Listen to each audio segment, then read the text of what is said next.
Snow fell outside my cafe like someone had shaken up a snow globe and forgotten to stop. It fluttered past the windows in soft, steady sheets, settling over the street, the lamp posts, and the little bench across the road where no sane person would sit in this weather. Inside Holly and Hearth, it was warm and bright and only mildly chaotic, which was how I liked it. I stepped back from the front window and squinted at the string of fairy lights, drooping sadly along the garland. "Why do you hate me?" I muttered at the lights. "They do not hate you," Amara said from behind me. "They are just reflecting your inner emotional state." I turned around. My best friend, part-time barista, full-time menace, was leaning against the counter with a mug in her hands, watching me like this was peak entertainment. "You are supposed to be helping," I reminded her. "This is helping. I am supervising. Supervising is emotional support. Emotional support is labor. Pay me more." "You already drink the profits." She took a loud, obnoxious sip of her peppermint mocha. "And I do it very well." I rolled my eyes and grabbed the step stool. "You know, if you are here when Santa comes, he is going to ask for reimbursement." "Santa would never ask a brown woman to work for free on Christmas. That would be racism." "You are working for free because you drank 6 test mochas yesterday, and I think you owe the universe." "That was quality control," she said. "You are welcome." The bell on the door chimed faintly as the wind pushed against it. Outside, the town looked like one of those Christmas cards my aunt used to send, except with more potholes and fewer horses. My cafe sat near the corner, the old brick building tucked between a florist and a thrift store, all of us clinging to each other like mismatched children on the school bench. I climbed the step stool and adjusted the lights, trying to coax them into a symmetrical curve instead of the weird sagging situation they were currently going for. Holly and Hearth had always been decorated for Christmas, like it was auditioning to be cast as a background extra in a holiday movie. My mom started the tradition, I inherited it, and then added more fairy lights because my coping mechanism was apparently electricity. You know, it already looks magical, right? Very cozy, very festive, if you sit here long enough, you will overshare with the barista. That is the goal.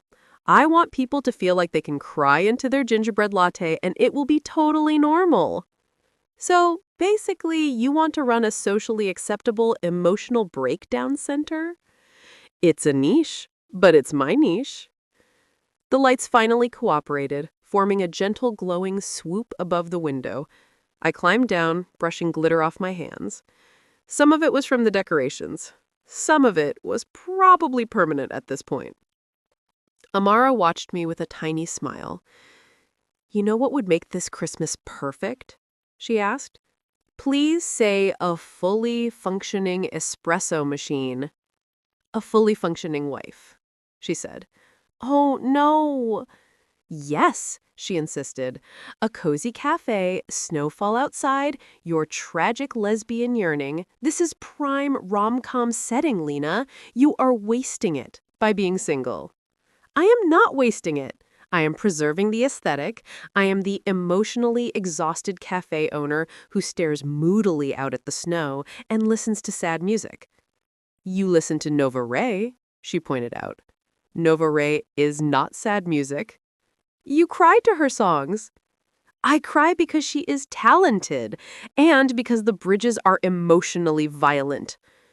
She smirked. "And because you want her to sing you to sleep." "I am not having this conversation with you at 6:30 in the morning." I walked behind the counter and turned on the espresso machine. It hissed at me like an angry cat, then settled. Amara followed. "Just admit, if Nova Ray walked into this cafe right now, you would scream, propose, and then faint." "I would be professional," I said primly. "I would treat her like any other customer." She snorted. "You have a signed vinyl framed in your bedroom. That is private. You have a playlist called Emergency Gay Feelings, and every track is hers. That is organization. You cried when she dyed her hair pink. It was a powerful era. She laughed, and the sound bounced off the warm walls and dark wood. Despite her teasing, I was grateful she was here. Christmas Eve and Christmas Day could be weird when you were an only child whose remaining family lived several train rides away. The cafe kept me busy. Amara kept me sane. I pulled a clean mug from the shelf and slid it to her. You want a top-up? This, she said, holding up her half-empty drink, is called a head start. I shook my head and started prepping the pastry case. The cinnamon rolls were already baked, swirls of icing gleaming under the glass, next to the shortbread and gingerbread men and little star-shaped cookies dusted with sugar. It smelled like sugar and coffee and nostalgia, with a faint undertone of cleaning spray. The clock on the wall ticked past 7. Mr. Lewis would be in soon, like he was every Christmas morning, to complain about the weather and buy a black coffee he called the only thing keeping this town from falling apart. Do you ever think about closing on Christmas? Amara asked idly, licking a bit of icing off her thumb. And miss the opportunity to be emotionally available and financially irresponsible? I shook my head.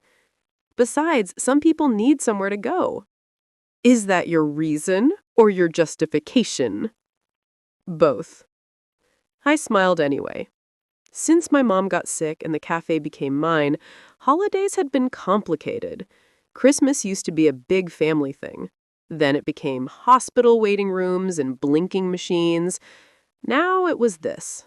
Fairy lights, cinnamon, the hum of the espresso machine, regulars who acted like Holly and Hearth was their living room.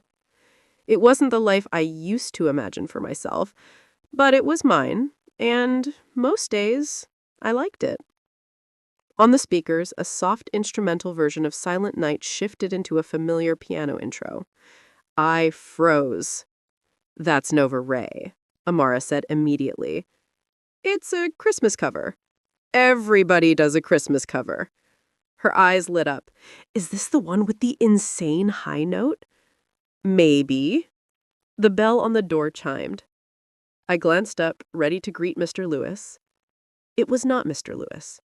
It was Nova Ray. For a second, my brain completely refused to process what my eyes were seeing. The woman standing in the doorway looked shorter in person than on stage, wrapped in a long dark coat with the hood pulled up. Snow clung to the shoulders and glinted faintly in her dark hair where it escaped the hood. She wore round sunglasses even though the light outside was soft and gray, and her nose was pink from the cold. She pushed the hood back with one gloved hand and shook snow from her curls, and that was when my lungs forgot how breathing worked. Because underneath the hood and glasses and storm, it was her, Nova Ray, international pop star, internet's favorite sapphic icon, woman whose voice had soundtracked my late teens, my early 20s, and my entire emotional crisis last year. Artist whose posters had been on my bedroom wall until I owned my own place and pretended to be an adult. The actual person was standing in my cafe, blinking at the lights like she had stepped into a Christmas snow globe by accident. The song playing overhead was her voice. Amara's mug hit the counter in slow motion. She did not drop it, but it was a near thing.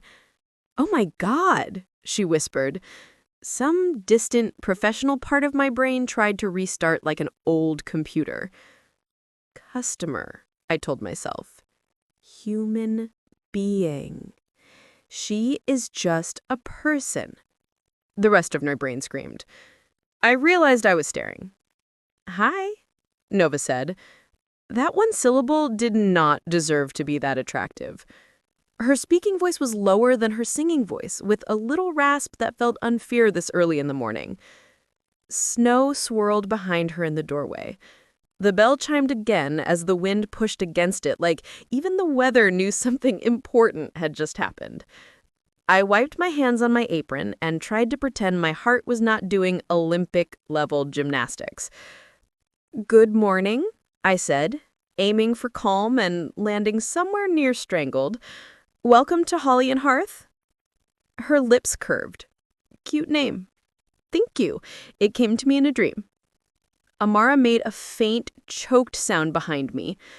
Nova stepped fully inside and closed the door, shoulders relaxing as the warmth hit her. Up close, I could see the smudge of smudged mascara under one eye, like she had rubbed at her face on the way here. Her cheeks were flushed from the cold, and a few snowflakes clung to her lashes. She looked tired. Like the kind of tired that went all the way down into the bones. Guilt pricked at my chest. I had joked about her living some glamorous pop star life today, but she looked like she had run away from something. Her gaze flicked around the cafe, taking in the mismatched chairs and the overachieving decorations and the chalkboard menu with my seasonal drinks. The lights reflected in her eyes. This place is...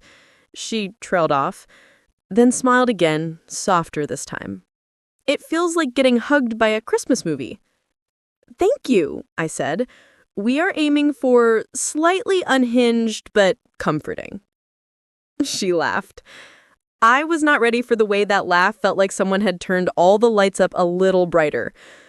So, I said, forcing myself back behind the counter properly, what can I get you? She walked toward me, her boots thudding softly on the wooden floor. Up close, the details were almost unreal. The small scar near her eyebrow I'd only seen in high-res tour photos. The mole by her lip. The way her eyes were more hazel than brown. If she recognized her own voice coming from the speakers, she did not show it. Surprise me, she said. What do you recommend? Absolutely not, I thought. I was barely keeping it together as it was. It depends, I said aloud. How are you with sugar, coffee, seasonal emotional vulnerability? I like sugar. Coffee is a need, not a want, and my whole job is seasonal emotional vulnerability. So you are in the right place. Our seasonal special is called the Hearthfire Latte. Cinnamon, nutmeg, caramel, a shot of espresso, and festive regret. Regret?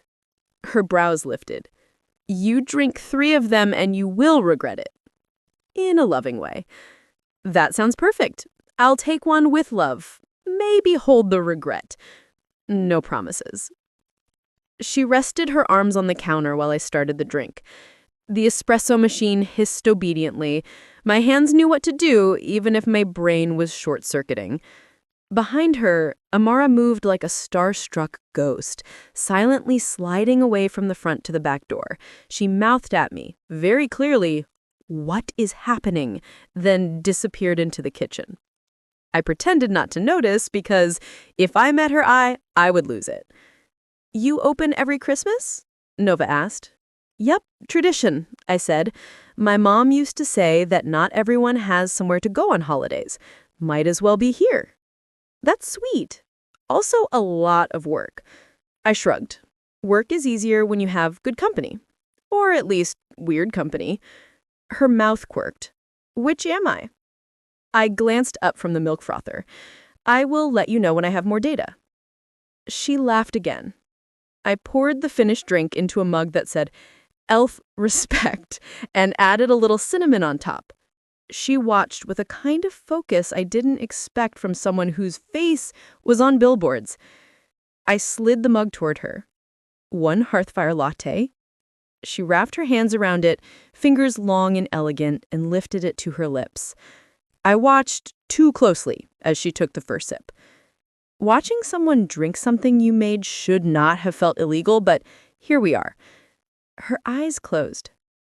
Oh, she murmured. Just that one sound, soft and genuine. My stomach flipped. That good? I asked, trying to sound casual. She opened her eyes slowly. I am trying to decide if I should swear to express my feelings or keep it PG for the Christmas ambiance. This is a safe space, I said. We believe in honest feedback. She leaned in a little. This is insanely good. Heat crawled up my neck.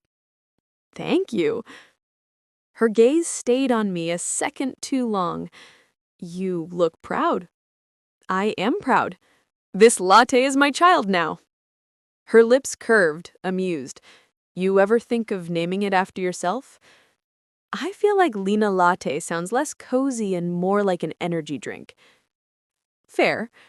For what it is worth, your child is very talented.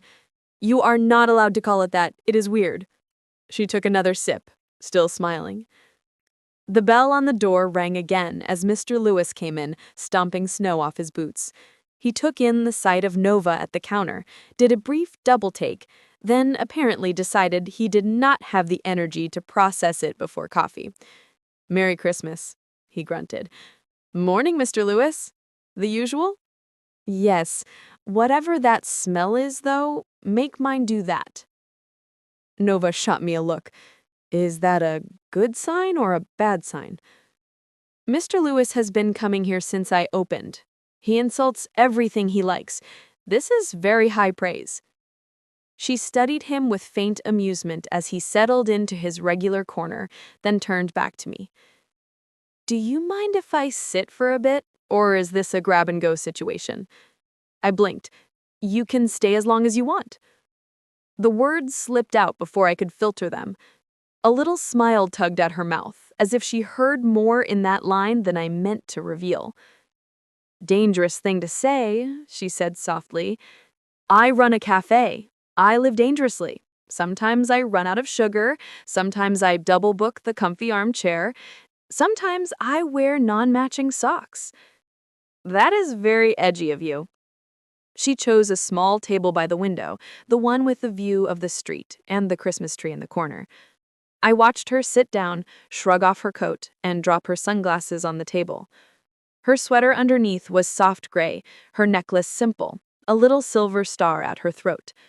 She looked like a person. Not a pop star, not a brand, just a woman with cold fingers and tired eyes and a very good voice currently singing about bells and snow through my speakers. As I started on Mr. Lewis's coffee, Amara crept back out of the kitchen like a raccoon emerging from behind a dumpster. She hissed very quietly, "Is that actually her?" "Yes." "As in, that is actually Nova Ray?" "Yes." "The woman whose tour you could not afford to go to, so you sulked for 2 weeks?" "Yes." "The woman who has 14 of your top 20 Spotify tracks?" "Yes." "Okay. Okay. I am deciding if I should faint gracefully or dramatically." "You are deciding to be normal. Please, I'm begging you." She squinted at me. "Do you think she knows we're listening to her?" "Do not make eye contact with the speakers. Maybe she won't notice." "Lina, you met your celebrity crush on Christmas." "She is not my crush." "She is literally your crush." I handed her Mr. Lewis's mug. "Take this to him before I unplug the music and we all have a breakdown." Amara grinned and did as asked, but not without sneaking another look at Nova, who was scrolling through her phone with one hand and cupping the mug with the other. I tried to get back into my usual rhythm, but everything felt a little sharper, more vivid. Every time the door opened, I checked if anyone outside looked like they were hunting for famous people. My stomach stayed mildly knotted around the idea of pops or fans flooding the place and ruining whatever quiet moment she had stolen for herself. It was ridiculous, the idea that she had chosen my cafe on purpose. We were not on any tourist map. The town itself barely made it onto weather reports. She'd probably just been passing through, seen the lights, and wanted coffee. Still, a stupid little part of me wondered. Maybe she had needed somewhere that felt like a hug. Maybe the universe had nudged her in this direction, towards my squeaky door and my uneven tables and my over-decorated walls. Or maybe this was all random, and I was assigning meaning because that is how I coped with life. I glanced at her again. She was watching the snow outside instead of her phone now, expressions softer, almost wistful. Her song faded out overhead, giving way to another artist. Good, I thought. One less layer of weirdness. She caught me looking and gave a little wave. I waved back. My hand shook only a little. I tried to get back to doing normal cafe things. Normal cafe things included wiping an already clean counter, rearranging cookies that were fine 10 seconds ago, and pretending I was not hyper-aware of the pop star in my corner booth.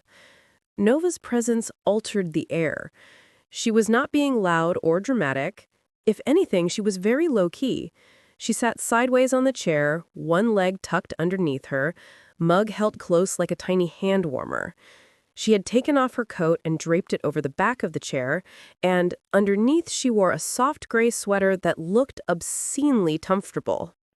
Her phone lay on the table, screen lighting up every so often with notifications she ignored. Every time she glanced up, our eyes seemed to meet. It should have been statistically impossible, but my anxiety did not care about math. The door opened and closed in small bursts as a few regulars came in. Mr. Lewis, Mrs. Carter from the florist, two teenagers who lived on hot chocolate and Wi-Fi. No one seemed to recognize her, or if they did, they assumed she just looked like her. Small-town logic was both terrifying and comforting. Amara reappeared at my side with the stealth of a spy. "I am trying to be normal," she whispered. "I am failing." "I am doing great," I whispered back. "You have not asked her to sign your forehead once." "That is because I am saving that for later," she said. "Just kidding." Sort of. "How are you alive right now?" "Not sure," I said. "Hydration and denial." "You should talk to her," Amara said. "Like talk. Sit down, ask if she likes the town, flirt about snow, that sort of thing." "I am working," I argued. "This is your cafe," she said. "You can give yourself a conversation break." "I do not flirt," I said. "I dissolve into awkward puns and then apologize." "Which is charming," her eyes sparkled. "Anyway, she keeps looking at you. You know that, right?" "I'm the only person here who can make more coffee," I said. "She is planning her survival." "Sure," Amara said. "That is the only reason." She drifted away to check on Miss Fields, leaving me to cling to the counter. I had survived the initial shock. Now there was a new problem. I really wanted to know why she was here. Not in a creepy way, in a concerned barista way. She looked like someone who was hiding. Her shoulders stayed a little hunched, like she was braced for impact. Her phone screen blinked again. She pressed a finger to the power button and turned it face down. After a few minutes of fighting with my nerves, I grabbed a cloth and walked over to wipe a table that did not need wiping, conveniently near her. Subtlety was not my strongest skill. She looked up when I approached, one eyebrow tilting. "How's the latte?" I asked. She smiled. "I am contemplating never drinking coffee anywhere else again." "That's a very big commitment," I said. "I hope you're ready for the long-distance portion of this relationship when you go back to your real life." She halved a quiet laugh. "Who says this isn't my real life?" I paused. "Right, yes, of course. You sit in small-town cafes run by emotionally unstable women all the time. My bad." Her eyes softened in amusement. "You are not emotionally unstable.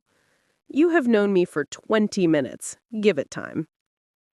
She rested her chin on her hand and studied me. "What is your name?" I blinked. I had never actually introduced myself. Professionalism was going great for me today. "Lina," I said. "Short for Angelina. No one calls me that unless I'm in trouble." "Lina," she repeated. It sounded different in her voice, prettier somehow. "I'm Nova." "I've heard that somewhere," I said, before my brain could stop my mouth.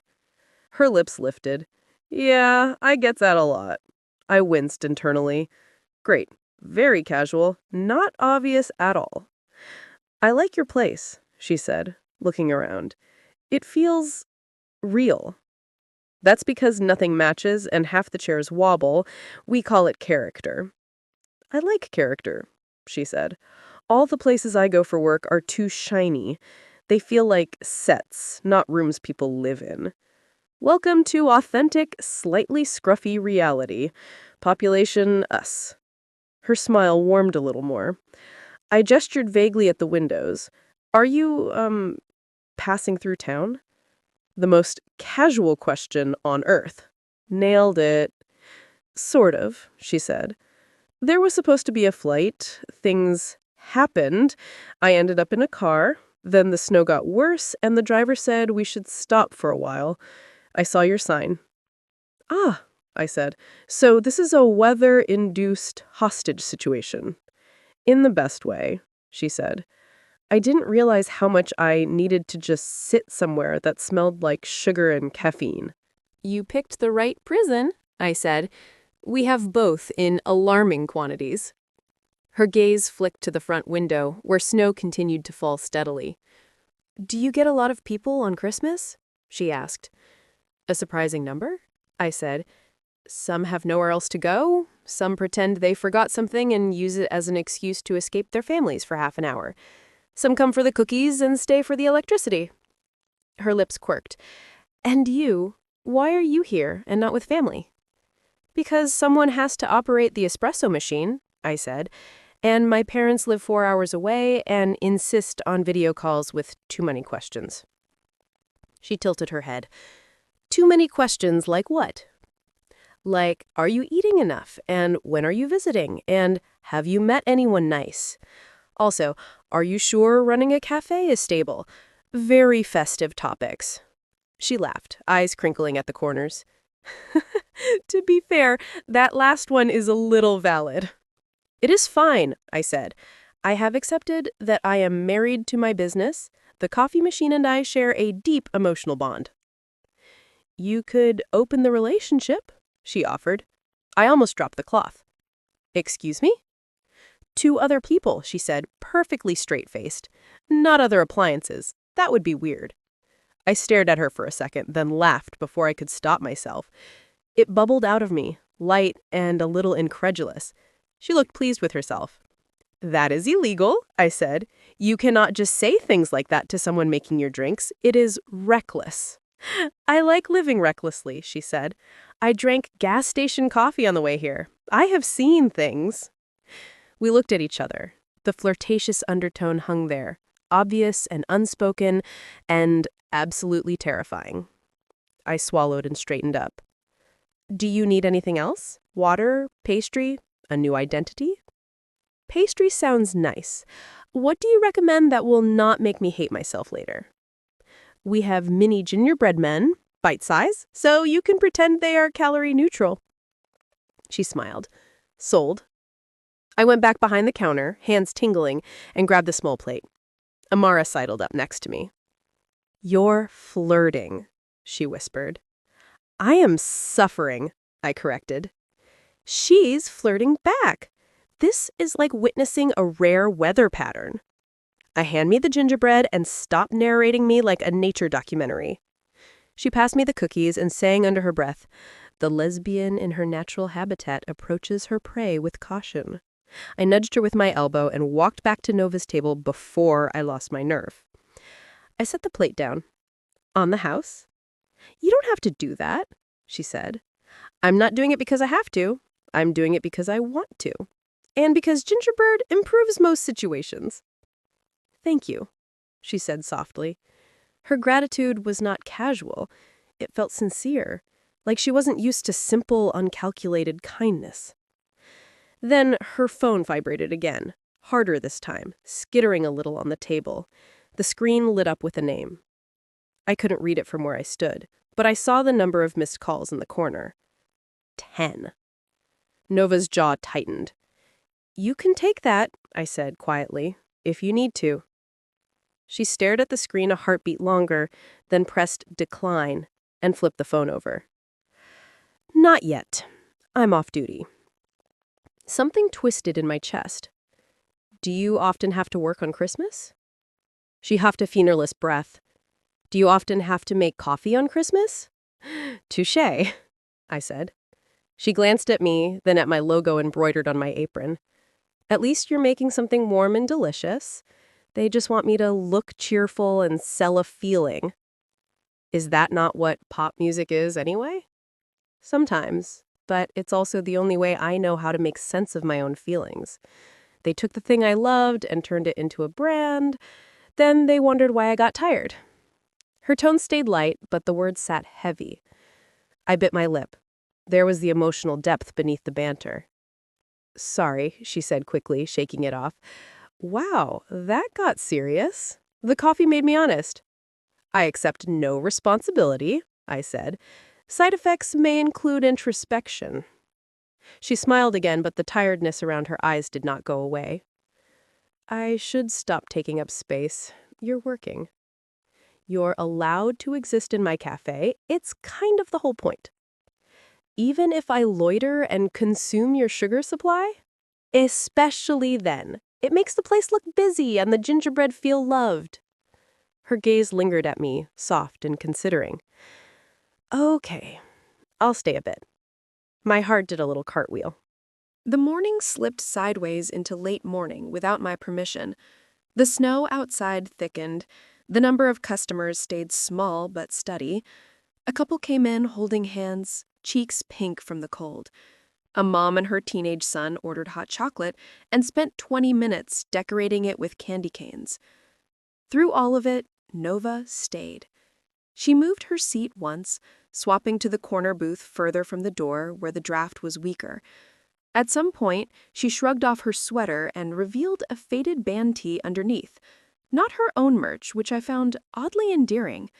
Her coat stayed on the chair, her scarf coiled on top like a sleepy cat. Her phone continued to vibrate sporadically. Each time, she either ignored it or dismissed it with a little grim set to her mouth. If anyone else noticed that she looked suspiciously like a pop star who had been on every magazine cover last month, they did not say anything, which meant that she was getting exactly what she wanted. Normal. I moved around the cafe, cleaning, refilling, making drinks, but there was an invisible thread between us. Every now and then, our eyes would meet without warning, and my stomach would swoop. I caught her humming once to something playing on the speakers. Not her own song, but another artist she had posted about loving. She kept it quiet, lips barely moving, but I recognized the melody. She really was just a person. A person who happened to occupy a very large percentage of my Spotify history. I could do this. I could be normal. I could ignore the fact that my internal 17-year-old was running in frantic circles. Then Amara decided to ruin everything in the name of helping. It started innocently. A lull in orders, late morning, that soft time where the sun shifted behind clouds and the air inside felt fuzzy with warmth. Nova had gone up to the counter to order a second drink, this time a simple black coffee with a splash of oat milk. You are moving fast in this relationship, I said as I poured. With your latte as the baseline, I trust you. My cheeks went warm, traitors that they were. She leaned a hip against the counter, watching me move. So, have you always known you wanted to run a place like this? Oh, absolutely not.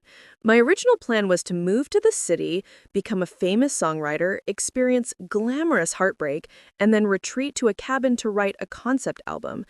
You are witnessing Plan B. Her eyes lit with interest. Songwriter? Was, I said quickly. Past tense. Failed experiment. It is fine. The cafe is more stable. Coffee does not reject you. That is a lie, and you know it. I have burned many things in coffee machines. User error. Not coffee's fault. She smiled, but there was a spark in her gaze now. Do you still write? No. I lied. Yes, Amara said from somewhere behind me. I closed my eyes briefly. Traitor. Nova's attention sharpened. You do? I tinker, I said weakly. It's nothing serious. She has a whole notebook, Amara added, apparently drunk on chaos, and a folder in her laptop called Songs I Am Too Chicken to Finish. I am firing you, I told her. "You cannot fire family," she said, grinning. Nova looked delighted. "I would like to formally request to hear one." I almost dropped the steaming pitcher. "Absolutely not," I blurted. She laughed. "Why not?" "Because that is illegal. I would die. My ghost would haunt this espresso machine and ruin everyone's drinks out of spite." She tilted her head, her expression earnest now. "I get that it's scary, but if you were brave enough to pursue it once, you still have that inside you. It does not just vanish." My throat tightened a little. I focused on the mug. "Bravery is a young person's sport." "How old are you?" she asked. 27, I said. She huffed a soft laugh. "Ancient, truly." "How will my bones cope? They already make noises when I stand up too fast." She smiled. "I'm 25. I think we are in the same creaky boat." "You are not allowed to be both famous and relatable. That is unfair." She took the mug when I set it down, fingers brushing mine for one brief electric second. "She maybe someday let me hear something," she said quietly. "No pressure, no demand, just a gentle offer." "Maybe someday," I said, which was easier than no and less terrifying than yes. As she turned to walk back to her table, Amara leaned in and whispered in my ear, "Play her something now." "Are you out of your mind?" I hissed. "This is your meet-cute. Act accordingly." "My act accordingly is not collapsing in a heap," I said. She sighed dramatically. "Coward." "Yes," I said, happily. Trying to distract myself from the way Nova's gaze occasionally drifted back to me, I busied myself sorting through playlists on the tablet behind the counter. We had a carefully curated Holly and Hearth Christmas mix, heavy on older classics and modern indie carols, with the occasional pop track thrown in. I flicked ahead a few tracks to something neutral. The last thing I wanted was one of her own songs blaring while she was trying to be anonymous. The current song faded out. The next one began. An unmistakable piano line drifted from the speakers. I stared at the screen in horror. It was Nova again. Not even one of the big singles, a deep cut from her second album, the one I listened to on nights when the cafe was closed and the city lights looked too far away. My fingers slipped in my panic and the tablet slid, nearly tumbling off the counter. I caught it just in time. "Smooth," Amara murmured. "Why is this happening?" I whispered back. Across the room, Nova froze for a hot second, recognizing her own voice. Her eyes lifted to the speakers, then shifted to me. Our eyes met. I had a split second to make a choice. Pretend I didn't recognize her, or own it. I tried to go down the middle. "We, play all sorts of stuff. Holiday, pop, random algorithm choices, total chaos." She took a slow sip of her coffee, still looking at me. "That's a very specific deep cut for an algorithm." My ears felt hot. "We have good taste." "How much of your playlist is mine?" she asked. Her tone was light. Her eyes were not. Amara made a very quiet, strangled sound and retreated to the back again, abandoning me like a traitor. I wiped an imaginary smudge on the counter with intense focus. A completely normal amount. "Is that so?" she said. "Yes," I said. We stared at each other. The corner of her mouth lifted. "So, you do know who I am?" I exhaled in defeat. "I am not blind, Nova." She relaxed then, shoulders dropping, posture loosening as if I had passed some kind of test. "So, what was all that about treating me like any other customer?" she asked, teasing. That was me trying very hard not to die of embarrassment. I did not want to make you uncomfortable or weird or feel like you had to perform. I figured you'd get enough of that. Her expression softened in a way that made my chest ache. "Thank you," she said quietly. "For lying badly?" I said. "For pretending for me," she corrected, "even just for a bit." I swallowed. It is okay that I am a fan, right? I promise I'm not going to ask for a selfie while you are mid-sip. She laughed, the tension easing. It is okay. It's kind of nice, actually. As long as you promise not to sell my latte foam on the internet. I blinked. Is that a thing people do? You have no idea, she said. I grimaced. Humanity was a mistake. She grinned. Agreed. The air between us changed then. There was no point pretending I did not know her songs anymore. She knew, I knew, I knew. Weirdly, it was a relief. We could stop dancing around the obvious. You are surprisingly chill for someone who has my deep cuts in a playlist, she said. That is because I died internally already. Everything after that is just ghost calmness. She laughed again. You are weird. I know, I said. I own a cafe called Holly and Hearth. The job description includes weird. She took a sip of her coffee, then nodded toward the back wall where an old upright piano rested, between a bookcase and a stack of board games. The wood was scratched, the keys were slightly yellowed. My mom had bought it secondhand when I was 15 and insisted it belonged there. You play? She asked. A little, badly, but enthusiastically. Her eyes gleamed. Later, you should show me. And by later, you mean never? I said. By later, I mean later. Today is Christmas. It's the perfect day for questionable piano choices. Before I could respond, her phone buzzed again, violently this time. She closed her eyes, exhaled, and checked the screen. This time, instead of ignoring it, she answered and put it to her ear. Yeah, she said. Her voice changed slightly, more controlled, a little flatter. She listened for a while, gaze drifted to the window. She unscrewed the lid from her coffee and set it down. I needed a break, she said. I told you that. Her jaw clenched. No, I did not disappear. I'm in a cafe. I'm drinking coffee, not joining a cult. That would have been funny if the tension in her face had not been so sharp. No, she said again. I'm not sending my location, because if I do, you'll send a car and a camera crew, and then this whole place will get swarmed, and I'm not doing that to them. My heart thudded. Heat pricked at the back of my neck. She glanced at me briefly, and then turned her chair slightly, giving herself a bit more privacy. Yes, I know there is a timeline. Yes, I know about the live stream. You signed me up for it, remember? She paused, listening. Her fingers tapped against the table. I'm not being dramatic, she said, voice going a little flat. I am being a human being who needed one single morning where no one was looking at me.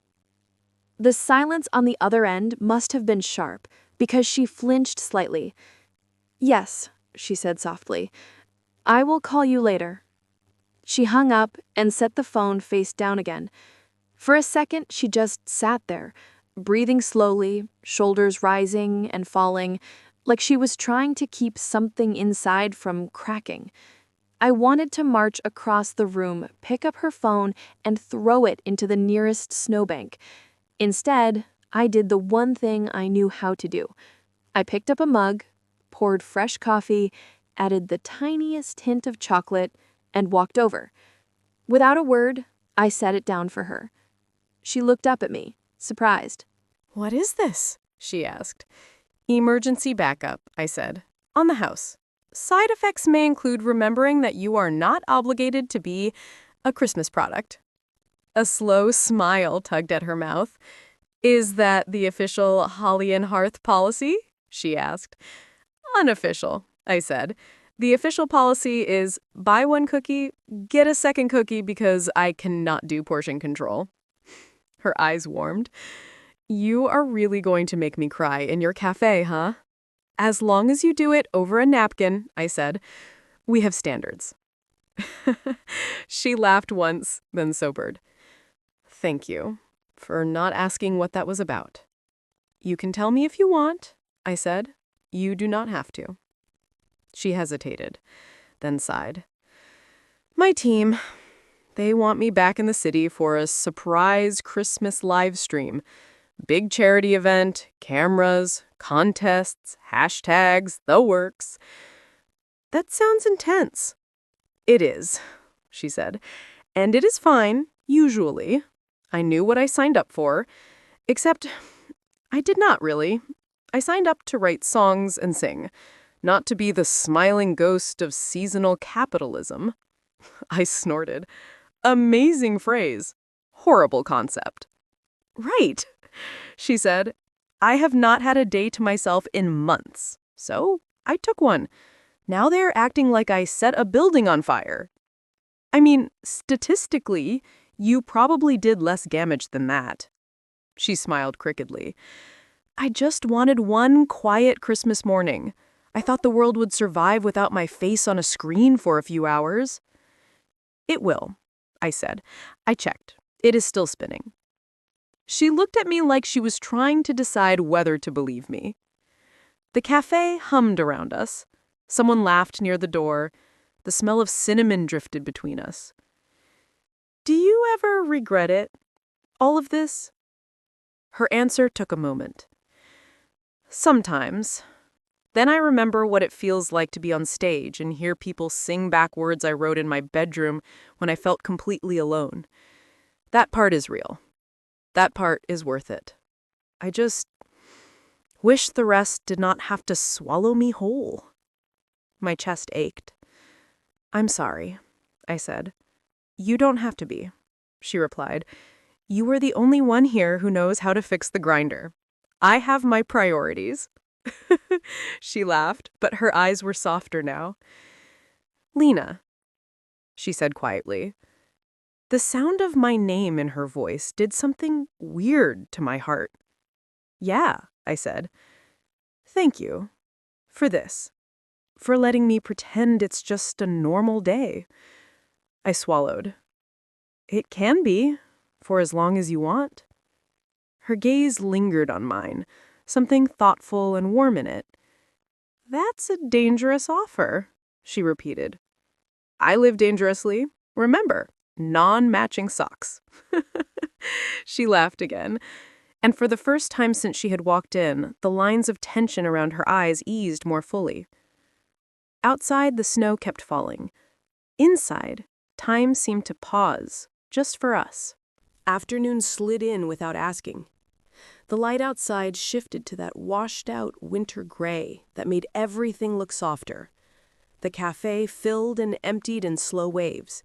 People came in, bundled up, shook snow off their coats, drank something warm, then went back out to face their families or their empty houses or whatever waited for them. Through all of it, Nova stayed. We did not talk the entire time. Sometimes she read something on her phone. Sometimes I went 10 whole minutes without glancing at her, which felt like a personal record. Still, the awareness of her sat in the air like a new song on repeat. Eventually, the rush thinned. Mrs. Carter left with a paper bag full of cookies for bribing her relatives. The teenagers paid in crumpled bills and retreated to their gaming cave at home. Mr. Lewis finished his third black coffee and shuffled out with his usual, "See you tomorrow, kid." Amara checked the time, gave me a pointed look, and announced, "I am going to my aunt's for lunch before she decides I have abandoned the family. Text me if you need backup, or if you pass out, or if she proposes. I want to be kept updated." "You are not funny," I said. "I am a delight," she replied, untying her apron. She waved at Nova on her way out. "Merry Christmas." "You too," Nova said, offering her a small, polite smile. The door closed behind Amara, bells chiming. Just like that, it was quiet. Too quiet, according to the part of my brain that thrived on distraction. Only one other customer sat near the back, headphones in, laptop open. Otherwise, it was just me and Nova and the low hum of the fridge. She stood and walked to the counter, her empty mug in hand. "Refill?" I asked. "Please. Whatever you gave me last time, but with a side of courage. We are fresh out of courage. Can I offer caffeine and sarcastic encouragement instead? That might be better, she said, smiling.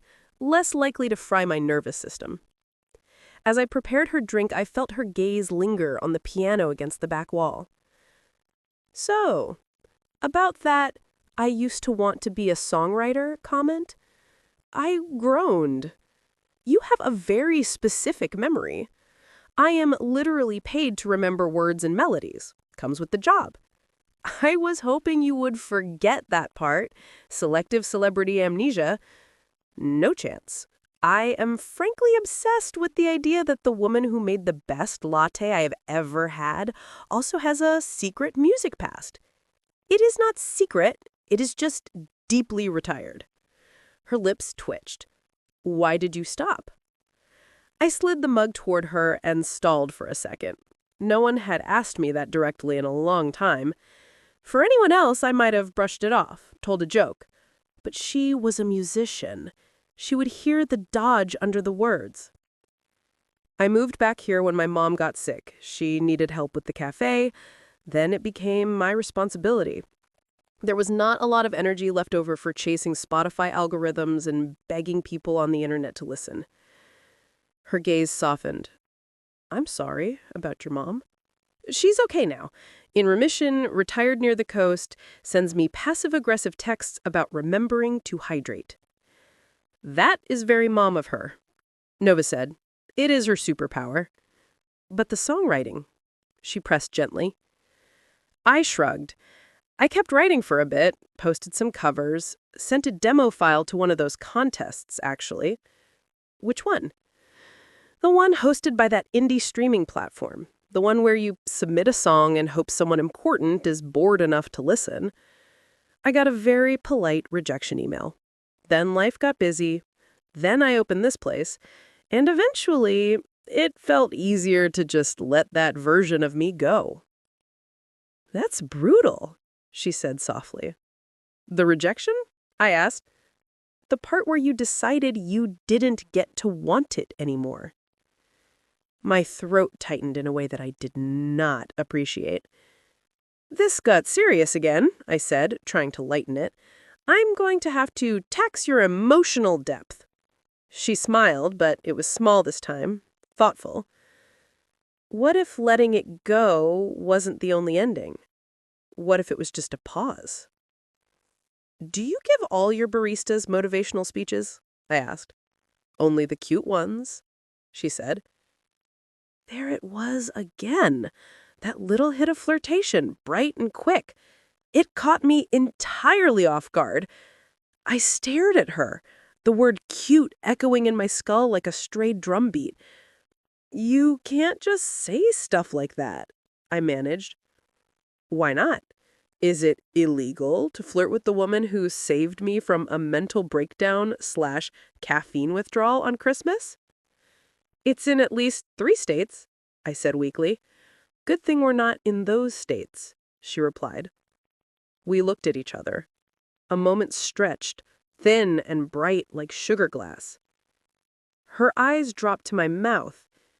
It was subtle, but it happened. Heat rushed under my skin. I realized I was leaning forward, elbows on the counter, hands braced, body tilted toward her like gravity had changed. She mirrored the angle, just a little, not enough for anyone to call it obvious, enough for me to feel my heartbeat jump. Somewhere overhead, the speakers played a soft, slow song I didn't recognize. The other customer by the wall packed up their laptop and slipped out, the door chiming quietly. Then it really was just us. Lina, she said low. Yes, I said. My voice did not sound like mine. It sounded like someone caught between a dream and a cliff edge. She rested her fingertips on the counter, inches from mine. The air between our hands hummed. It would have taken almost nothing for one of us to close the gap.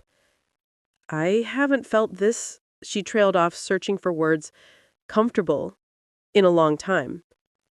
Something in my chest turned over. Me either, I said. Honesty felt dangerous. it also felt unavoidable. Her gaze flicked back up to my eyes, and for a moment the world narrowed to that point. The snow, the lights, the clock, all of it receded. My heart pounded loud enough that I was half sure she could hear it. The idea of leaning across the counter and kissing her flickered in my mind, wild and sharp. It didn't feel like one of those silly fantasies from my teenage years anymore. It felt possible. Stupid, probably, risky, but possible. She licked her lips, nervous. The little motion pulled my attention like a magnet.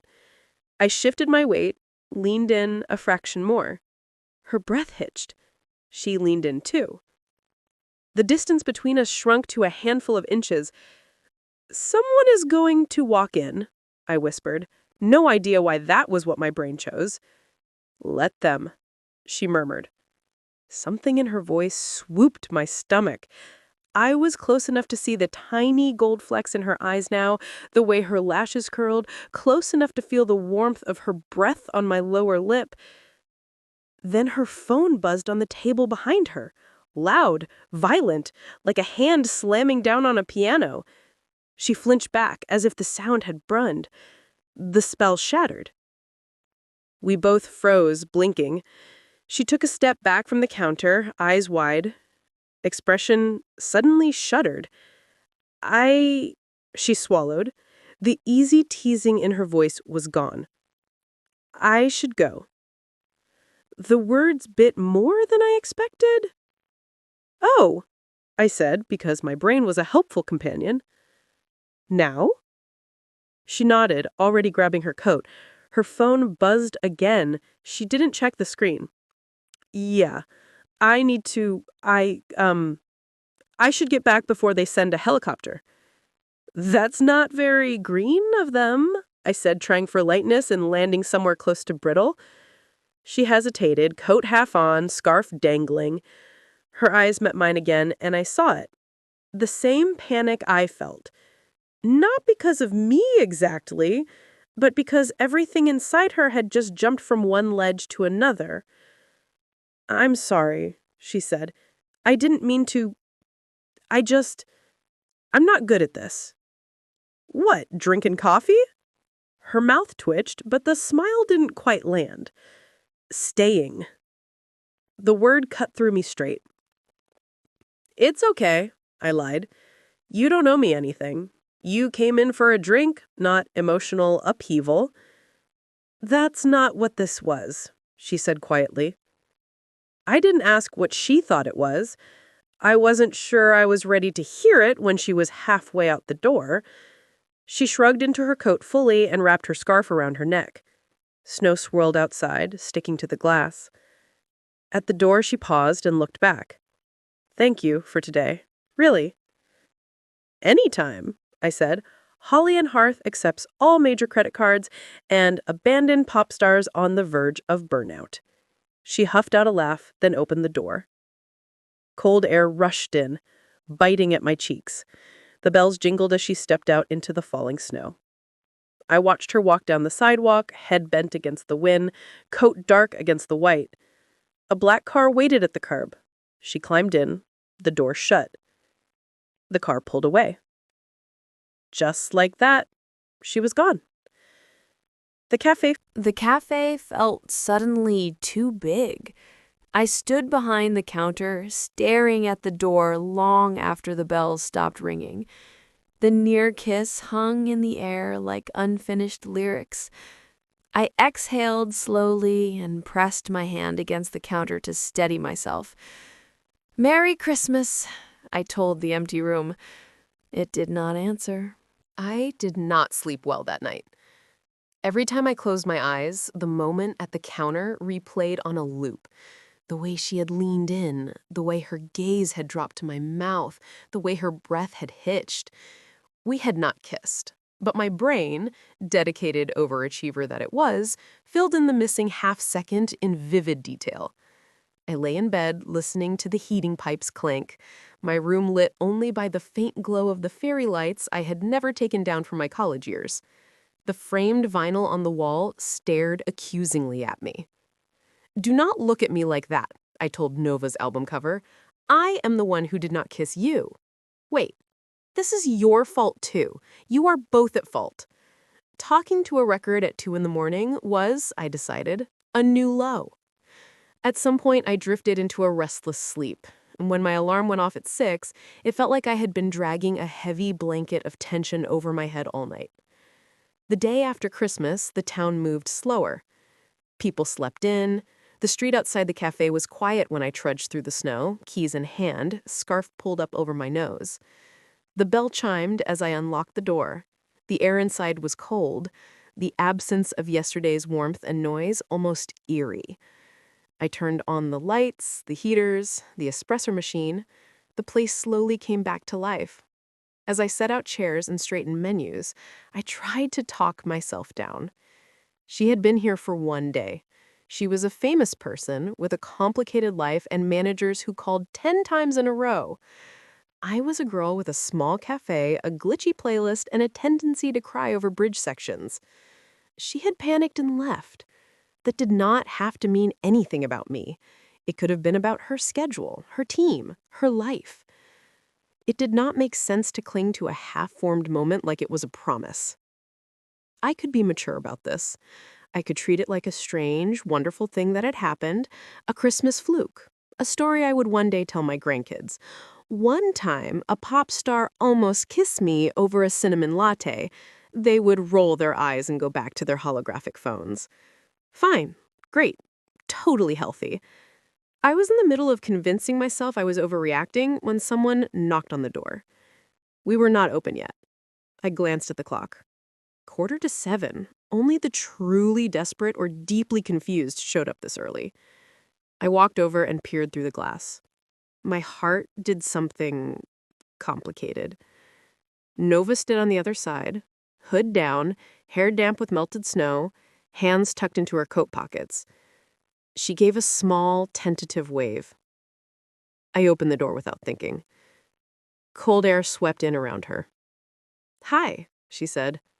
Her voice sounded smaller than yesterday, more pop star than regular human who had not slept either. "Hi," I said. We stared at each other for a second, both of us clearly pretending this was normal. "You're not open yet," she said, glancing past me at the empty cafe.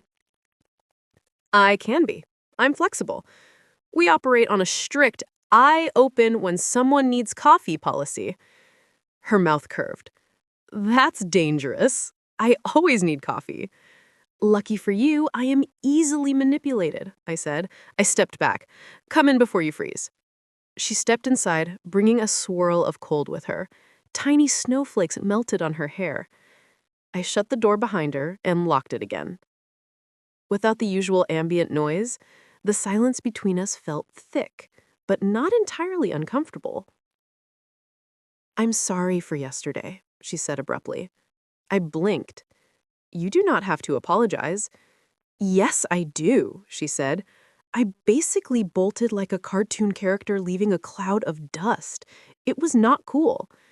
"You did not leave a cloud of dust, more like a dignified gust of energy." Her lips twitched. Still, I freaked. I do that sometimes. "About baristas?" I asked lightly. "About feelings." The word sat between us, heavier than I expected. I swallowed. "Right." She glanced around, as if looking for courage in the Christmas decorations. "I have not stopped thinking about it," she said. "About you. About... almost." Heat flushed across my cheeks. "Me either." Her shoulders dropped a fraction, like that admission had released a bit of pressure inside her. "I like you," she said. "Like, actually, not just this cafe is nice, like. My brain, longtime believer in slow burns and hypotheticals, fizzled. "Okay," I said. Then, because my mouth was deeply unhelpful, I added, "For the record, I also like you, like. I mean, like that, as in, yes." She laughed once, a little breathless, like she had been holding her breath since yesterday. "I am out of practice," she admitted. "At liking people? I asked. At saying it, she said. At doing anything real without a camera watching. Something inside my chest softened. I am out of practice, too, I said. We can be rusty together. Her gaze swept over my face, looking for hesitation. Is it weird that I am me? If by me you mean extremely famous and alarmingly attractive, yes, that is weird. She winced. That is what I was afraid of. Also, if by me you mean someone who sat in my cafe for hours, drank my coffee, made me laugh, and asked thoughtful questions about my dead songwriting dreams, then no, that part is not weird. That part is just you. Her expression softened in a way that made my heart ache. Okay, she said quietly. I can work with that. Good, because I have already emotionally imprinted on you like a duckling. She snorted, sudden and bright. That is the least romantic metaphor I've ever heard. You chose to come back. You knew what you were getting into. She shook her head, smiling, then exhaled. Can I ask you something? Sure, I said. You said you used to write and play. Would you show me? Just one song. You don't have to, obviously. But I would really like to hear you. My instinctive no rose up like a reflex. Fear pressed against my ribs. Then I thought about her, standing there in front of me, about how she had come back, about how she had admitted she was attracted to me when she could have pretended yesterday never happened. If she could be brave, maybe I could too. Okay, I said, surprising both of us. One song. Her eyes lit with a kind of excitement I recognized. It was the same way I felt around music that mattered. Yeah, she said. Now? No, in 3 to 5 business days. Of course now. I wiped suddenly clammy palms on my apron and walked over to the piano. It sat against the back wall, a little out of tune, a little scarred. My mom had once joked that it was like us. Scratches on the surface, but still capable of something beautiful. Nova followed, staying a respectful distance away, as if approaching a skittish animal. You sure? She asked quietly. No, but if I think about it too much, I will combust, so I'm just gonna sit and hope for the best. I pulled the old bench out and sat down. The keys felt familiar under my fingers. I pressed a few quietly, checking the tuning. It was not perfect, but it was close enough.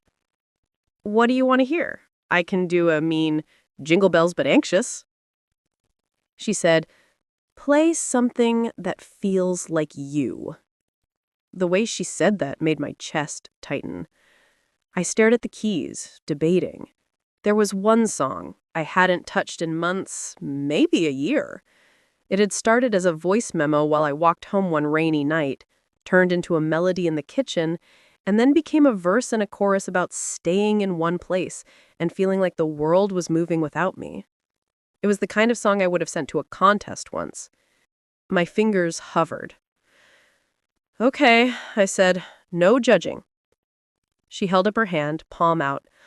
Honest, listening only. No judgment. I took a breath and started to play. The first chords came out quieter than I meant them to, but my hands remembered the shape. The rhythm settled into place. After a few bars, my shoulders loosened. I sang.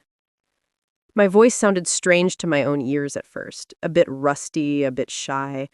But the melody was familiar, and the words sat in my chest like they had been waiting. I stay where the lights never change very much. Same coffee, same faces, same door with the touch of your hand on the handle that never appears. Just me and the ghosts of the possible years. The lyrics were embarrassingly on the nose, but I kept going. It's safer to lock all the windows and watch all the cities go past me in someone else's shots. I tell myself comfort is better than flight, then wonder why comfort is choking at night. My focus narrowed to the keys and the words and the slight wobble in the third line. I did not look at her. If I looked at her, I would forget how to exist. The chorus rose, gentle but a little defiant. Maybe I'm not broken for wanting more. Maybe small towns have planets behind every door. Maybe staying is brave, maybe leaving is too. Maybe somewhere out there, I'm meant to find you. The last line slipped out before I could censor it. I realized too late that I had never updated the pronouns in this one even when I sang it alone. My face went hot. I finished the verse and let the chord slow, then fall away. Silence followed. I stared at the keys, heart pounding in my ears. Okay, I said, voice too bright. That was a song. We will now never speak of this again. Lina, she said. I braced myself and looked up. Her eyes were shining.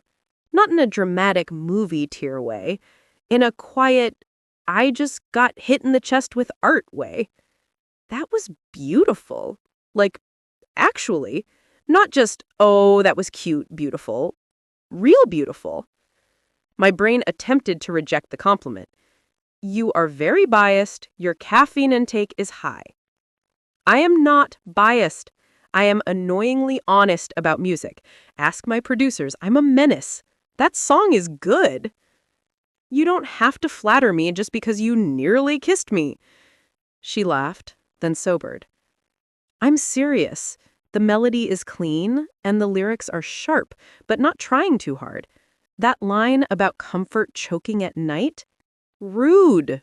In a good way. Heat pricked at my eyes. I blinked hard. Thank you, I said quietly. That means more than you know. I have a pretty good guess, she said. Do you write more like that? There's a folder. The one Amara exposed, it has siblings. I want to hear them sometime, if you'll let me. Maybe. Slowly, in controlled doses so I don't emotionally combust. She smiled. I can work with slowly. She stepped closer, not enough to crowd me, just enough that I could breathe in a faint hint of her perfume, warm and a little spicy. You know, she said lightly, if your plan A was to write songs for people like me, I don't think that dream is as dead as you think. That's a loaded sentence, I said. Well, I'm literally a pop star standing in your cafe, listening to your work and liking it. That feels relevant. My heart did something strange and hopeful. Are you saying you want to steal my songs? I'm saying we should maybe write one song together someday, when it doesn't feel like your nervous system will explode. That's the gayest sentence anyone has ever said to me. She laughed. Is that a yes? It's a, I'm gonna scream into a pillow later, but also yes, tentatively. Her smile went almost shy around the edges, which was extremely unfair. I shifted on the bench, the piano creaked. Thank you for coming back, I said. She reached out and brushed her fingers against my wrist. Light, testing. My pulse jumped under her touch.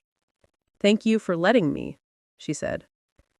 Outside, the day after Christmas stayed gray and cold. Inside, something new had started. Quiet and bright, like the first few notes of a song that might, if we were brave enough, turn into something beautiful. The days between Christmas and New Year always felt strange to me. Time went soft around the edges. People wandered around town in puffy coats, not sure if they were still on holiday or supposed to be productive again. The garbage bins were full of wrapping paper. The streetlights still wore their little wreaths, as if the town had forgotten to undress. This year, that week felt even stranger, because Nova stayed. Not all day, every day. She was not permanently installed at table 3 like some kind of extremely glamorous houseplant, but she kept coming back. Sometimes in the morning, wool hat pulled down over her ears, asking for coffee strong enough to stun a small animal. Sometimes in the afternoon, sunglasses on, fingers cold, slipping in just as the snow started again. Once she came in late in the evening, when the sky was already black, and the only light came from the cafe windows and the string of fairy lights on the lampposts. That night, she helped me stack chairs and mop the floor, laughing when she got more water on herself than the tiles. She did not stay in town openly. For the rest of the world, she was on a short break, resting, prepping for the new year. For my small town, she was that girl with the good hair who likes the cinnamon things. Her car, or rather the car her team sent, stayed in a small rental garage a few streets over. Her driver was sworn to secrecy and bribed with free coffee. I did not ask too many questions about where she slept, who she texted, what lies she told her manager. I had my suspicions and a low level of constant anxiety about it, but I also knew what it felt like to want one corner of your life to belong just to you. The cafe became that corner for her. For me, it became something else, something I had not known I was allowed to want. On the second day after Christmas, she spent an hour helping Amara refill sugar jars and reorder stock. She cursed affectionately at the stubborn lids that would not twist on properly. On the third day, she sat on the counter while I experimented with a salted caramel mocha variation, taste-tested 3 versions, and declared the second one dangerous in a tone that made my cheeks warm. On the fourth day, she brought in a scruffy little notebook full of half-written lines and chord progressions, and we spent the afternoon at the piano trading verses and laughing when we rhymed heart with start and then refused to allow it. In between all that, the rest of the world kept trying to pull her away. Her phone buzzed and rang often. She took some calls in the alley out back, pacing in the snow, leaving shallow boot prints that melted into slush. Sometimes she came back in with a tight jaw and a tired look. Sometimes she came back in with an almost guilty smile, like she had just successfully dodged something. I did not always hear what was said, but I got the shape of it.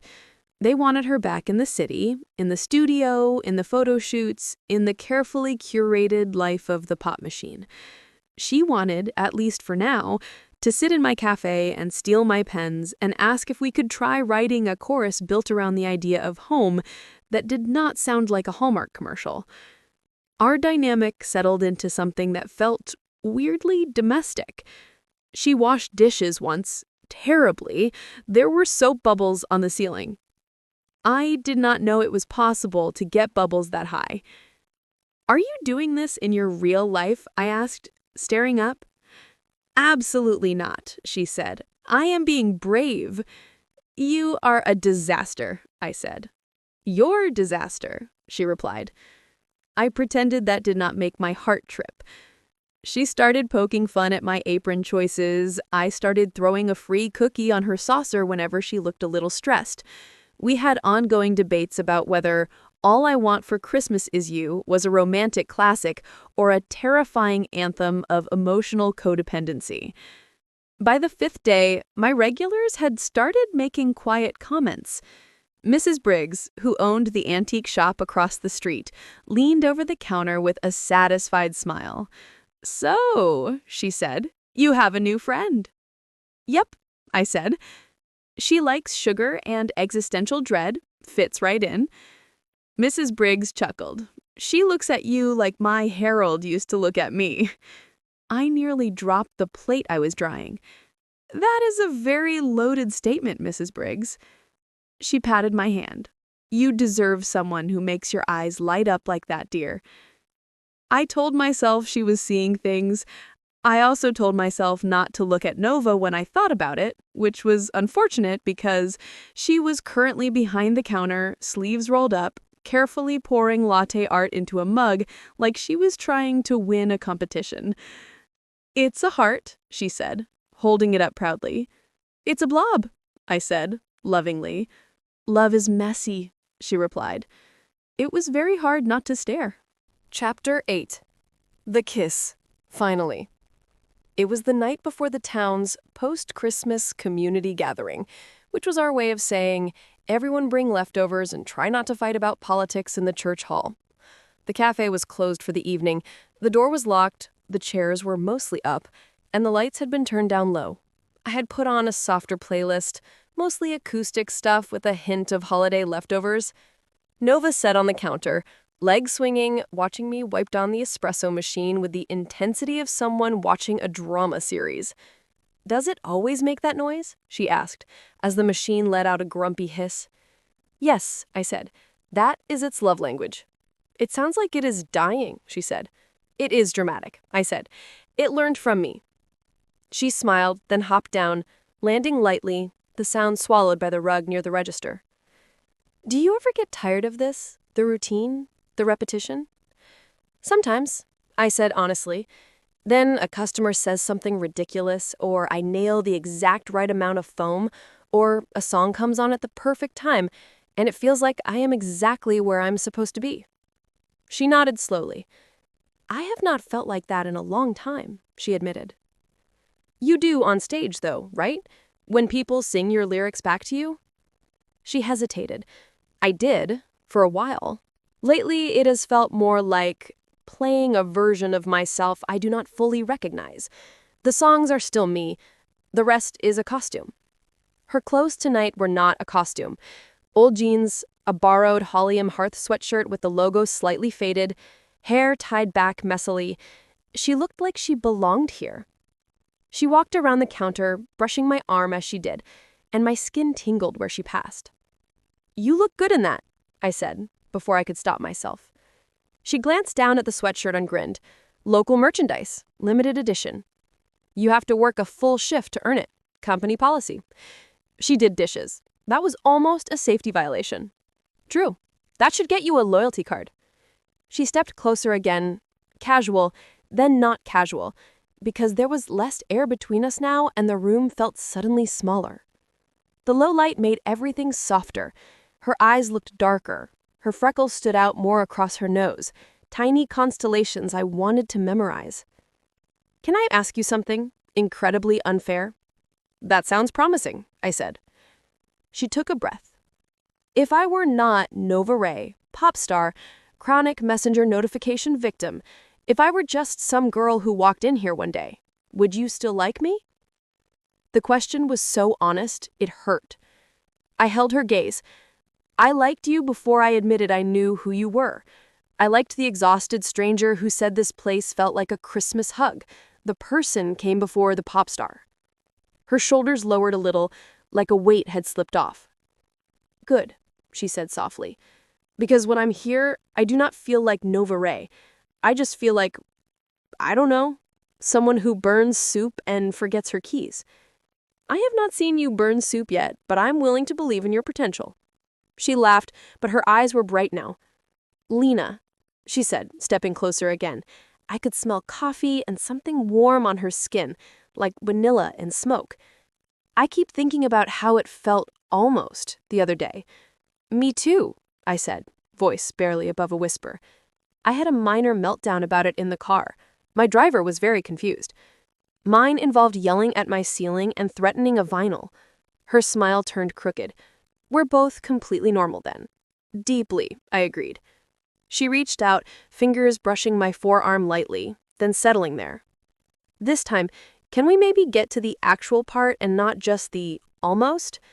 Every rational thought left my body in a rush. I nodded. She closed the last bit of distance slowly, giving me time to change my mind. I did not. Her hand slid up to my shoulder, my heart thundered, I tilted my head up, the world narrowing once again to just her eyes, her mouth, the warm air between us. Then, she kissed me. It was soft at first, careful, a question. Her lips pressed against mine, gentle and warm, tasting faintly of chocolate and coffee. The kiss was not perfect. We bumped noses a little. I forgot what to do with my hands for a second. It was good anyway. Really, really good. I slid my hands up to rest on her waist, fingers finding the soft cotton of the sweatshirt. She exhaled a shaky breath against my mouth, a tiny sound that made something flutter low at my stomach. She kissed me again, slightly firmer this time, like her confidence caught up with her. I parted my lips, and she followed, deepening it just a little. The room, The decorations, the leftover cookie crumbs on table 4, all of it blurred. There was just the warmth of her mouth and the way her fingers tightened on my shoulder, holding me close like she was afraid I might vanish if she let go. When we finally broke apart, we stayed close. Noses almost touching, breaths mingled. "Hi," she murmured. It was a ridiculous thing to say, but it made me laugh, nerves spilling out in a little burst. "Hi," I said back, smiling. Her forehead dropped against mine for a moment. "I have wanted to do that since you threatened my latte with holiday regret." "I have wanted to do that since I realized you had dimples," I confessed. She leaned back just enough to look at me. "You noticed the dimples? I am only human," I said. Her smile turned soft. "I am glad I came in here." "Me too," I said. I would have been deeply offended if the universe had given my rom-com moment to someone else. She laughed and kissed me again, quick and sweet, like a punctuation mark at the end of the sentence. The kisses did not stay rare. Later, as we cleaned up, every time we bumped shoulders or reached for the same cloth, the air crackled. At one point, she passed behind me in the tiny space next to the espresso machine, hands settling lightly on my hips as she squeezed by. She pressed a brief kiss to my neck on the way. I nearly dropped the tamper. "That is illegal," I said, voice a little shaky. She laughed against my skin. "You like it." "No comment," I said, which was, of course, a comment. The next morning, New Year's Eve hovering in the near distance, I got to the cafe early again. I liked the quiet before the day began, the way the light slowly grew from pale blue to softer gold through the windows. Nova arrived half an hour after opening, which by now felt as natural as the bell above the door. She wore a beanie pulled low and no makeup. Her eyes looked a little tired, but she smiled when she saw me, that slow, private smile that sent warmth down my spine. "Morning," she said. "Hi," I said, trying not to stare at her mouth. Her phone buzzed in her pocket as if on cue. She sighed and pulled it out. "They woke up early today." I poured her usual and leaned on the counter while she answered. "Yes," she said, "I am still here." She listened, expression tightening. "I told you I needed this. I said I could have a break." Whoever was on the other end apparently disagreed. "I know about the New Year campaign. I know about the sponsor. I know about the interview. I am not forgetting my job. I am asking to be treated like a person, not content." My chest ached hearing it laid out so plainly. Her gaze flicked to me and she turned slightly away, pacing a few steps. "I am fine," she said again. "No, I am not alone. I am safe." She looked at me when she said that. The conversation went on another minute, all half sentences and tight replies. When she finally hung up, she pressed the phone to her forehead for a second, eyes closed. "How bad?" I asked quietly. She dropped the phone on the counter and exhaled. "Medium. They are not thrilled I extended the trip." "You extended it?" I asked, hope flickering. She nodded. "I told them I needed until New Year at least. They want me back yesterday. I negotiated. It was like haggling at a cursed marketplace." "And you won?" I said. "Mostly," she said. She took a sip of the drink I had slid her way. "They threatened to send a car today.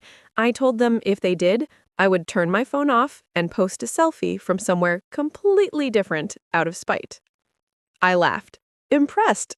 Chaotic. I like it. She smiled, but it did not quite reach her eyes. "They pulled the guilt card. The fans are waiting, the sponsors are waiting. The world moves fast, and if I blink, I will miss my moment." "And what about you?" I asked softly. The question seemed to catch her off guard.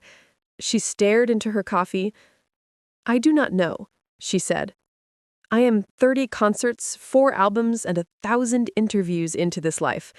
Sometimes I feel like if I stop moving, I will fall off the edge.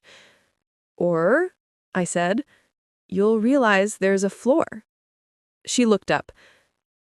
This town is not glamorous, and my cafe floor creaks when it gets cold, but it's still here. You're not going to fall through. Her expression went soft and sad all at once. You make it sound so easy, she said. It's not easy, I replied. It's just possible. You're allowed to have a life that includes more than one thing: music and a home base, career and actual joy, pop stardom and, I don't know, a girlfriend who runs a slightly unhinged cafe.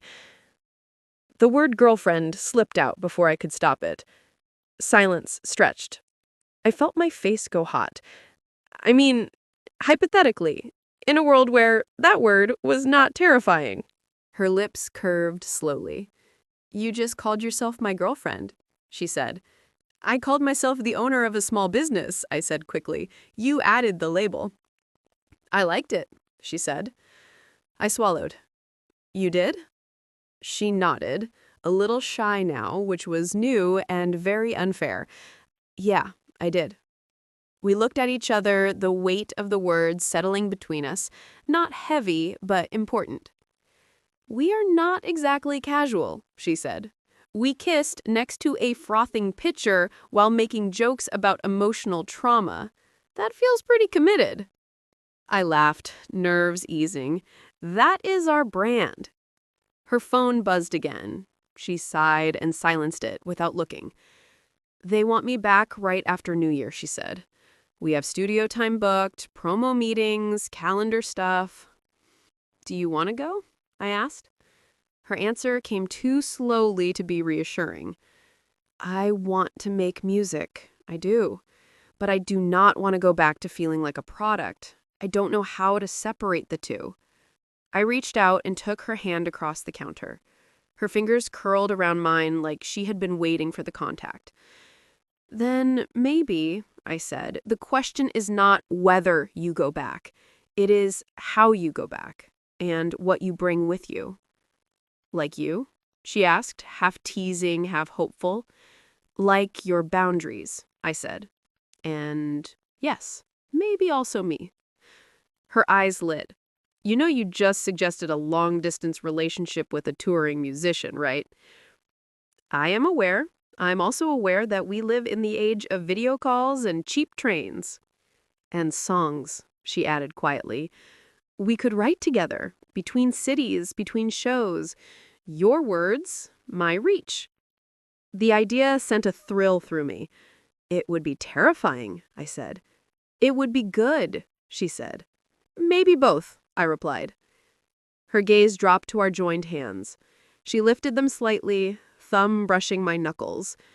I'm scared, she admitted softly. Of what? I asked. Of choosing wrong. Of losing the career I built if I slow down. Of losing you if I do not. I squeezed her hand. You are not going to lose me because you go back to work, she said. You'll lose me if you stop being honest. She exhaled, shoulders loosening. Okay, she said. I can do honest. She leaned over the counter, closing the distance between us, and kissed me. It was less hesitant this time, more sure. There was still sweetness in it, but there was something fierce, too, like she was claiming something for herself. I kissed her back, pouring all the reassurance I did not know how to articulate into the way my fingers curled at the nape of her neck. We broke apart when the bell on the door jingled and Amara walked in, never one to respect the sanctity of a cinematic moment. She froze. Oh my God. Nova snorted, stepping back a little but keeping our hands linked. Morning, Amara said, eyes wide. I see we are all thriving. Do you want coffee or a front row seat? I asked, cheeks burning but unable to stop smiling. Both, she said, but I'll start with coffee. Nova squeezed my hand one more time before letting go. Later, she whispered. Later, I agreed. By the time New Year's Eve rolled around, the whole town felt like it was holding its breath. Fairy lights still hung across Main Street. People shuffled in and out of the grocery store with bags of last-minute snacks. Kids pulled each other on plastic sleds down the slight hill near the post office. The church hall down the block buzzed with preparations for the community gathering. At Holly and Hearth, we were open until 8, then closing early so people could go stare at a digital clock together. Nova helped behind the counter openly that day, a beanie covering her hair, my spare apron tied messily around her waist. If anyone noticed that my new seasonal helper looked exactly like a pop star, they did not say it out loud. We developed a rhythm. She took orders, I made drinks, Amara ran interference, and kept up a steady stream of commentary. At one point, a little girl in a puffy purple coat toddled up to the counter and stared at Nova with big eyes. "You look like the singer my mom likes," she said. Nova leaned down, eyes crinkling. "Do I?" The girl nodded. "She cries when you sing." Nova laughed softly. "In a good way, I hope." The girl's mom hurried over, flustered. "I am so sorry, she has no filter. Lily, honey, people can look like other people. That does not mean they are them. I am so sorry, miss." "It's okay," Nova said quickly, warmth in her voice. "I get that a lot. I hope your mom is okay." "She will be awestruck," the mom muttered under her breath, then blushed bright red. "I mean, fine. She will be fine. Thank you for the latte. We will just be, over here." I watched them settle at a table, the mom sneaking glances over her cup. "When you go viral on the local gossip group on Facebook, I'm not helping moderate the comments," I told Nova. She grinned. "Worth it." Between customers, we stole small moments. A touch to the back when one of us passed, a brush of fingers when exchanging mugs, a quick kiss behind the storage shelf when Amara was in the bathroom, which was cut short by the toilet flushing and both of us trying not to giggle as we rushed back to our posts. It was not glamorous. It was not a music video. It was better. It was ordinary and magic at the same time. In the short lulls, we talked about the future. "What if," Nova said, refilling the napkin holders, "we did this more often?" "Refilled napkins?" I asked. She rolled her eyes. "No, this. Us. Me being here sometimes, you visiting the city sometimes, not just texting and longing and dramatic montage music.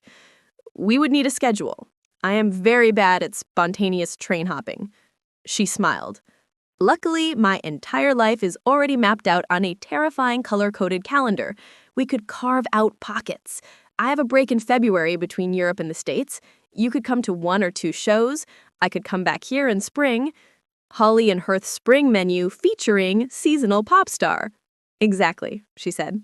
"And in between, we write, we send voice notes, we fight over rhymes." My heart raced at the idea. It was big and messy and complicated, but it felt real. "Are you serious?" I asked quietly. She leaned her hip against the counter, facing me fully. "I have never been more serious," she said. "Look, I know my life is not simple. It's noisy and public and sometimes exhausting. I'm not going to pretend that disappears because I fell for a girl in a Christmas cafe." My breath caught. "Fell for?" She hesitated, then nodded. "Yeah." The word hung in the air between us. I know it's been days, and if we were straight people in a movie, this would probably be a montage spread over several seasons. But Lina, something about you, about this, it just clicked. I feel more myself here than I have in months. Emotion rose in my throat like a wave. "Same," I said. "I know it's fast, but I keep looking at you and thinking, oh, there you are, like I've been looking for you without knowing it." Her eyes shone, a little too bright. "Okay," she said, voice wobbling slightly. "Wow, feelings. I'm sorry. I'm allergic to emotional repression." "Never apologize for that," she replied. We were interrupted by a small rush of customers, grabbing last-minute pastries for their parties. By the time we caught our breath again, it was almost closing. We locked the door at 8, turned the sign to "See you soon," and exhaled in unison. "Do you want to go to the community thing?" I asked, flipping off the main lights and leaving the tree and some of the fairy lights glowing. Will there be food? Yes, I said, and also small-town drama and at least one passive-aggressive comment about someone's potato salad. Her eyes sparkled. I am in. We did not rush to leave, though. For a moment, we just stood in the semi-dark café, the only light coming from the tree, the garlands, and the street outside.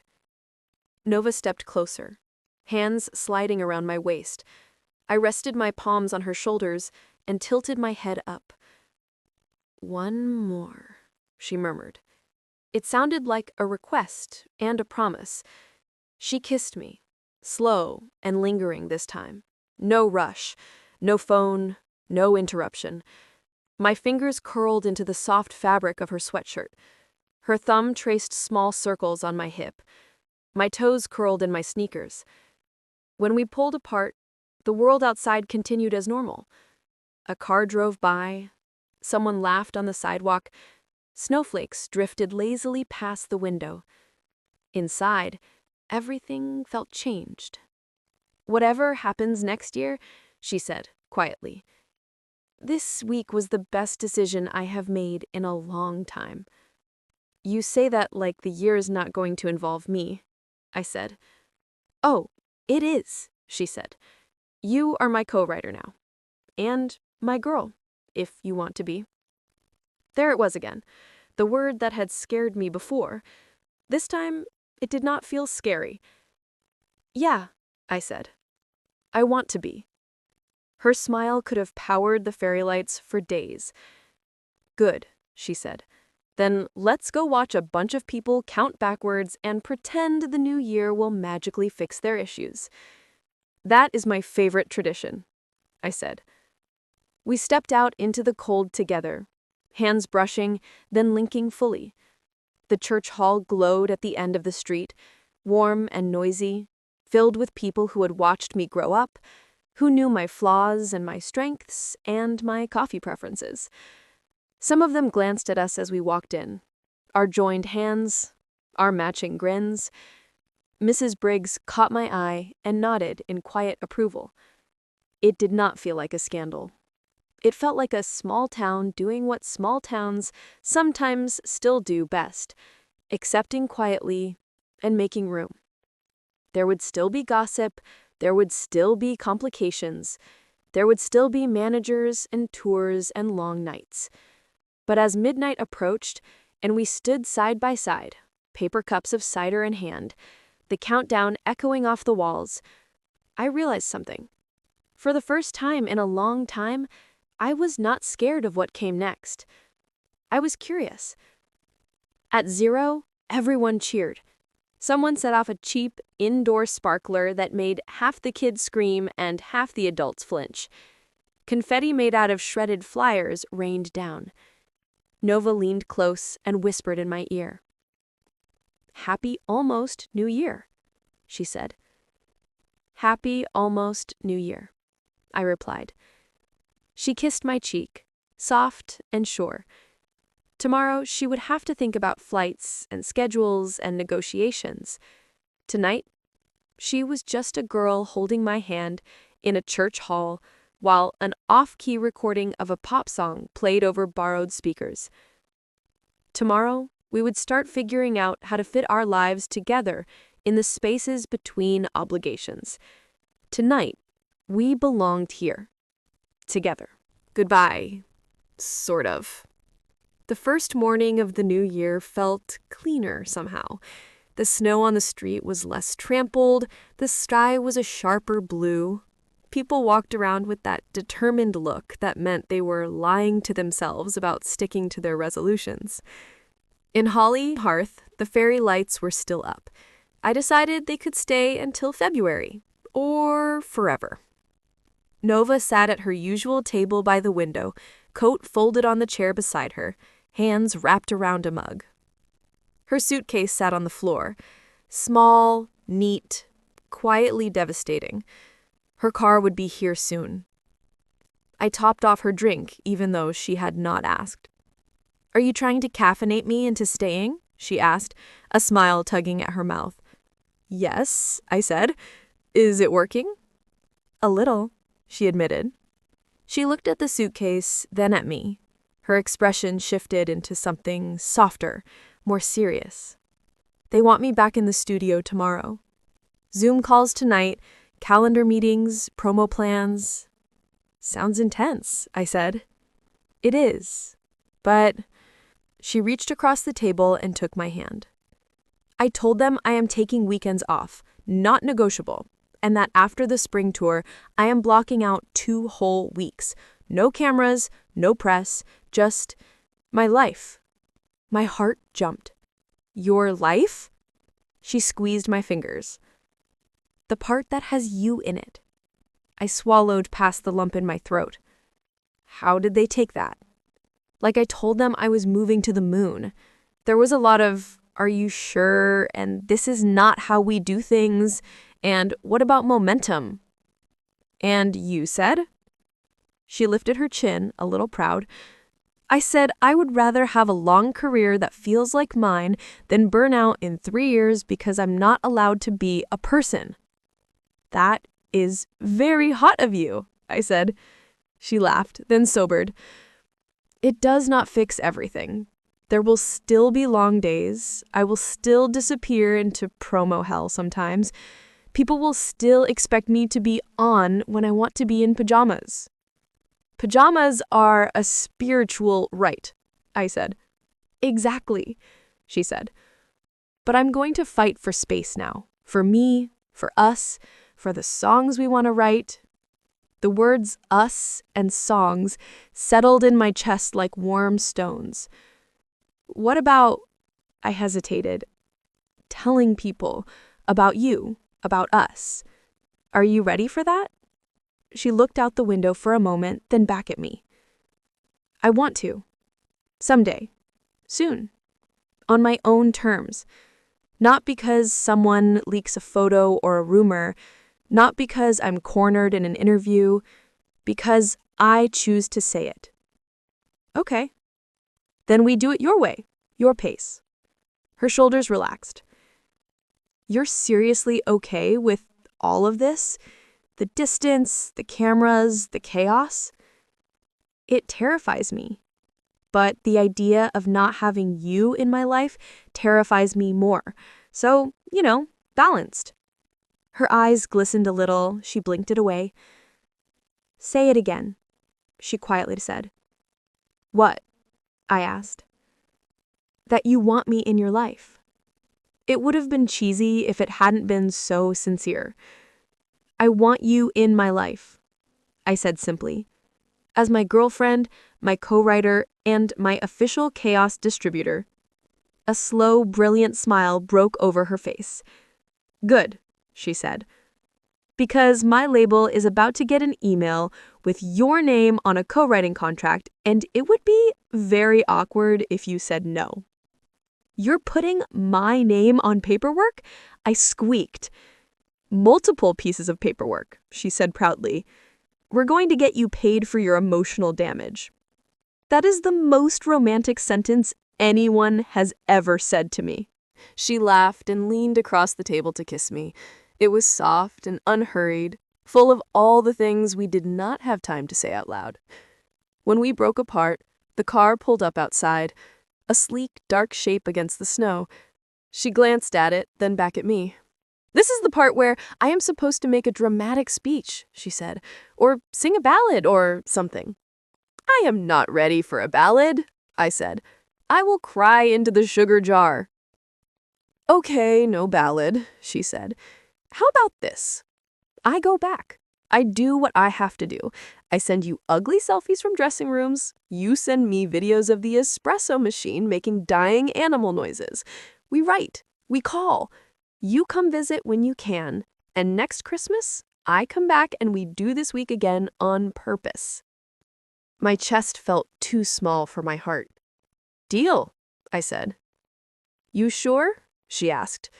This is your out, cafe girl. You can still escape while I am only moderately emotionally attached. I am in. Terribly, stupidly, fully in. She stood, pulling me up with her. We walked to the door together in silence.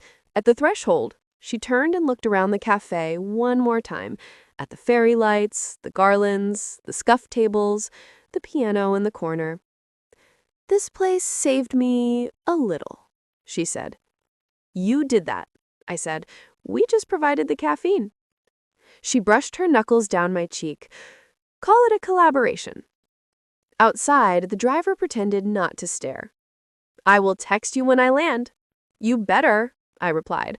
"I need proof you did not get eaten by the music industry." "They can try.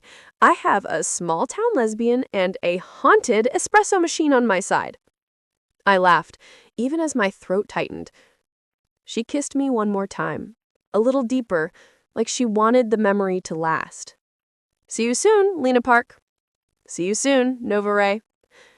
I watched her walk to the car, suitcase rolling behind her. She got in, paused, and waved through the window.